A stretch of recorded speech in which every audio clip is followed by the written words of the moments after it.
दरगाह committee की बैठक संपन्न। छतरी गेट के कार्य का हुआ शुभारंभ। कैरियर काउंसलिंग सेंटर का हुआ आगाज। दरगाह कमेटी ख्वाजा साहब अजमेर की बैठक सदर अमीन पठान की अध्यक्षता में संपन्न हुई।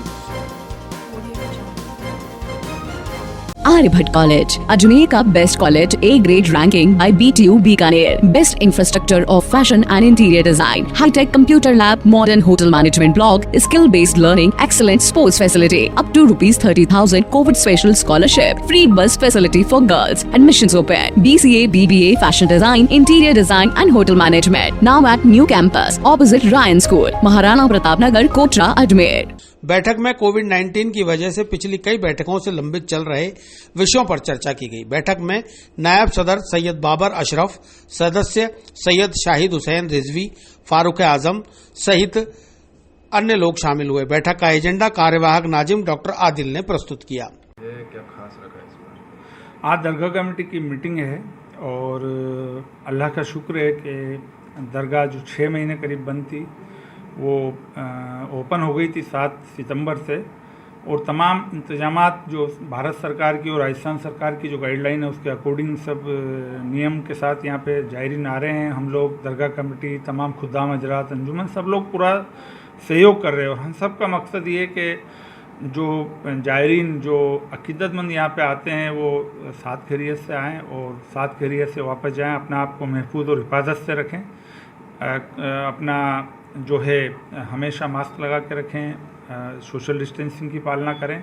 उसके अलावा हमने जो 6 महीने जब दरगाह बंद रही तो क्योंकि हमारा स्कूल चलता है, हमारे इतने सारे एम्प्लॉइज़ हैं, तो उनके अखराजात जो थे वो किस तरीके से पूरे किया जाए, तो किस तरीके से दरगाह की इनकम बढ़ाई जाए, उस पर हम लोग काम कर रहे हैं। डेवलपमेंट के काफ़ी सारे काम अभी दरगाह कमेटी लगातार चला रही थी और चलते रहेंगे इंशाल्लाह। और हम जो ख्वाजा गरीब नवाज जो एजुकेशन इंस्टीट्यूशंस ऑफ एक्सीलेंस जो ख्वाजा गरीब नवाज यूनिवर्सिटी जिसको बोलते हैं, उसका भी काम जल्दी शुरू होने वाला है।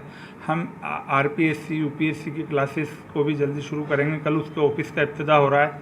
तो बहुत सारे काम हम जो हमारी क्लिनिक है, जो मेडिकली जो काम है, उस पर भी हम काम कर रहे हैं। दरगाह के अंदर बहुत सारे काम हमने किए हैं और आगे भी काम कर रहे हैं। टॉयलेट ब्लॉक का उद्घाटन भी हम नवंबर में इंशाल्लाह पूरा कर देंगे ताकि जायरीन को जो तकलीफ़ें होती थी वो तकलीफ़ों की कमी आए और तमाम जो उनको जो ज़रूरत की चीज़ें हैं वो यहीं पे सब मिले। उसके लिए लगातार दरगाह कमेटी कोशिश कर रही है। तमाम लोगों को साथ लेके, तमाम जो खुद्दाम हजरात है, दोनों अंजुमन है, उनका साथ और दीवान साहब, तमाम लोगों को हम साथ लेके काम कर रहे हैं ताकि हमारा मकसद ये कि दरगाह पे आने वाले जायरीन को कोई तकलीफ़ ना हो।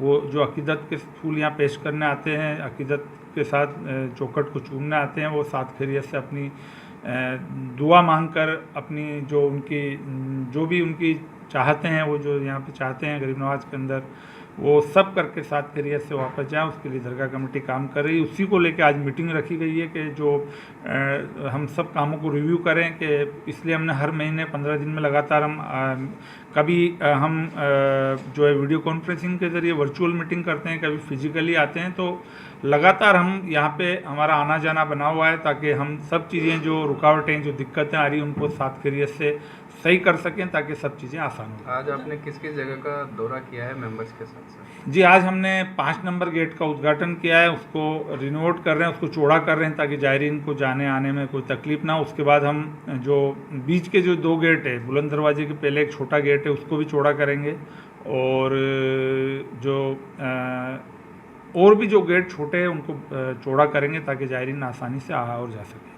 ये दरगाह खुले हुए बंद थी, 7 महीने हो गए। 7 महीने के अंदर जो कव्वालियों का दौर है, ऐसे में कव्वालियों को भी बहुत बड़ी संकट है, उनके लिए कव्वालियाँ हैं, आने वाला प्रशासन, लेकिन वो भी अभी बेरोजगार है। तो क्या एक चादर और फूल की जगह कव्वाली जल्द शुरू होगी? बिल्कुल, अभी हम कोशिश कर रहे हैं ये सब चीज़ें जल्दी जल्दी धीरे धीरे, जैसे पहले सरकार ने वो कर्फ्यू हटाया, फिर लॉकडाउन एक एक करके छूट दी, इस तरीके से यहाँ भी सब चीज़ें पहले की तरह सब चीज़ें आसानी के साथ चलेगी, ऐसे हम उम्मीद करते हैं। बस थोड़ा वक्त है, थोड़ा वक्त और इंतज़ार करेंगे हम लोग। फिर फूल भी पेश होंगे, चादर भी पेश होंगी, कव्वाली भी होगी, तमाम वो सब चीज़ें चलेगी।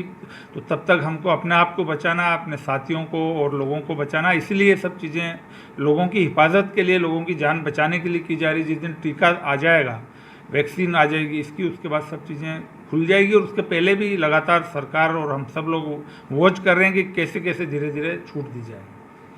बैठक के पूर्व गेट नंबर 5 के जीर्णोद्धार के कार्य का शुभारंभ भी किया गया।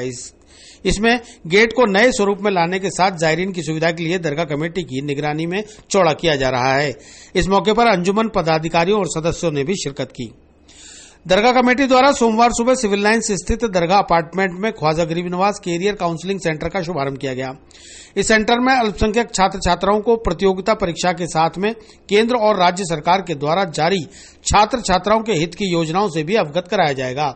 इस मौके पर दरगाह कमेटी उपाध्यक्ष सैयद बाबर इशरफ, सदस्य मुनव्वर खां और मिसबाहुल इस्लाम ने अपने तासुरात बयां करते हुए कहा कि देश के प्रधानमंत्री नरेंद्र मोदी के मुताबिक मुसलमान के एक हाथ में कंप्यूटर और एक हाथ में कुरान होगी।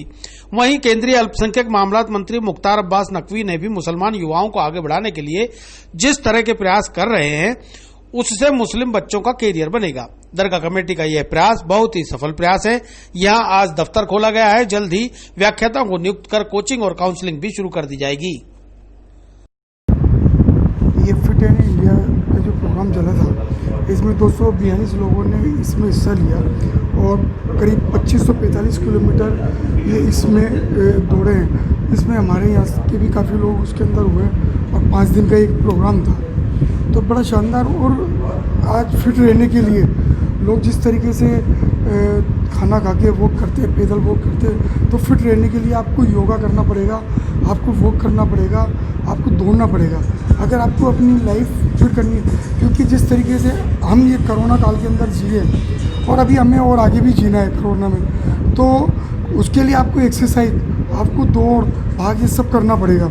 अगर आप नहीं करेंगे तो आप बीमार हो जाएंगे। बीमार हो जाएंगे तो आपको दवाई वगैरह की चीज़ में आप मुबतला हो जाएंगे। और दूसरा, आज जो हम ये RPSC का जो चालू कर रहे हैं, इसके अंदर जिस तरीके से हमारे प्रधानमंत्री जी ने कहा है कि एक हाथ में कंप्यूटर होगा, एक हाथ में कुरान होगा, तो हमारा प्रधानमंत्री जी का भी और केंद्रीय मंत्री मुख्तार अब्बास नकवी साहब का भी, जो अल्पसंख्यक मामलात के मंत्रालय जिन्होंने ये कर दिखाया है कि अल्पसंख्यक मामलात मंत्रालय के अंदर भी बहुत कुछ है और उन्होंने पूरे हिंदुस्तान के अंदर ये करके दिखाया। हुनर हाट के जरिए हो चाहे और कई हो, तो उसी के अंदर हमने आज यहाँ ख्वाजा मॉडल स्कूल के अंदर आज इसका इनॉग्रेशन करने जा रहे हैं। और हमारे सदर साहब और हमारी पूरी दरगाह कमेटी पूरी जद्दोजहद के साथ दरगाह के भी जो जितने विकास हो रहे हैं उसके अंदर पूरा बढ़िया से काम कर रहे हैं और आगे भी इंशाल्लाह बढ़िया काम करेंगे। जी 242 लोगों ने ये 5 दिवसीय कार्यक्रम था और ये 2545 किलोमीटर का कार्यक्रम था। इसके अलावा दरगाह का मास्टर प्लान, ये देखो दरगाह का मास्टर प्लान भी है, उसके अंदर भी इंशाल्लाह अच्छा करेंगे। हम ये चाहते हैं कि जब पूरी दुनिया से यहाँ लोग आते हैं ख्वाजा गरीब नवाज रहमतुल्लाह अलैह के यहाँ, तो वो अकीदत के साथ आते हैं, तो उनको यहाँ हर चीज़ की सुविधा मिलनी चाहिए। और यहाँ हिंदू, मुसलमान, सिख, ईसाई सब लोग आते हैं, तो ख्वाजा गरीब नवाज के यहाँ भी आएँ और ब्रह्मा जी का जो मंदिर पुष्कर के अंदर है, लोग वहाँ भी जाएं, वहाँ भी दर्शन करें और यहाँ भी ज़ियारत करें। तो हमारी जो हिंदुस्तान की गंगा जमनी तहजीब है उसका यहाँ साकार होता है। ये हम सब के लिए बड़े फ़ख्र की बात है कि आज दरगाह कमेटी ने एक शुरुआत की है जिसमें जिस तरीके से बाप अपने बेटे को उंगली पकड़वा के और मुस्तकबिल की शाराएँ तय कराता है, तो उस तरीके से जाहिर सी बात है जितने भी इदारे खुले हुए हैं उसका मकसद यही है कि इंसानियत की खिदमत करना और उसके लिए जहाँ जहाँ तकलीफ़ें हैं, जहाँ जहाँ दुश्वारियाँ हैं, उन दुश्वारियों को दूर करना।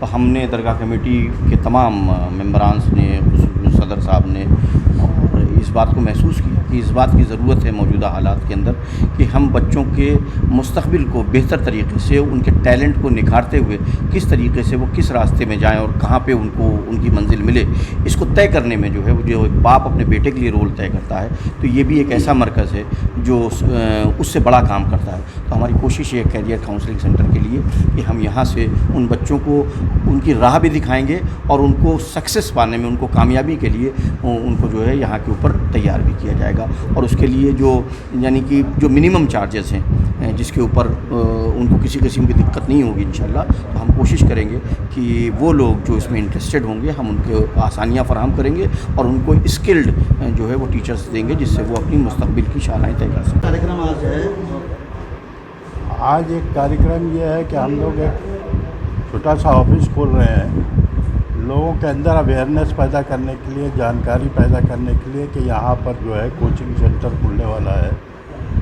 यूपीएससी और बाकी जैसे कांस्टेबल है, पुलिस अधिकारी हैं या रेलवे के हैं, इन लोगों की कोचिंग के लिए जो है एक हम लोग सेंटर खोलने जाने हैं, ताकि वहाँ लोग आएँ, अपना फॉर्म वगैरह फिलअप करें, जो उसके नॉमिनल चार्जेस हैं वो दें और वहाँ पे वो कोचिंग सेंटर में ज्वाइन करें और उनको सिखाया जाए, बताया जाए, पढ़ाया जाए, ताकि वो ज़्यादा से ज़्यादा लोग उसमें उभर कर आएँ। और हमारा मेन मकसद इसमें ये भी है कि हमारा किसी जाति और धर्म से ताल्लुक़ नहीं है। जो लोग भी आएंगे हम सबको इसमें इसमें पढ़ने का मौका देंगे, किसी के लिए कोई रुकावट नहीं है। फ्री है तो ये फ्री है? नहीं, एकदम फ्री तो नहीं होगा, कुछ ना कुछ तो चार्जेस होंगे ही। ऐसा नहीं एकदम सब फ्री चलाएंगे तो हम लोग कैसे रहेंगे।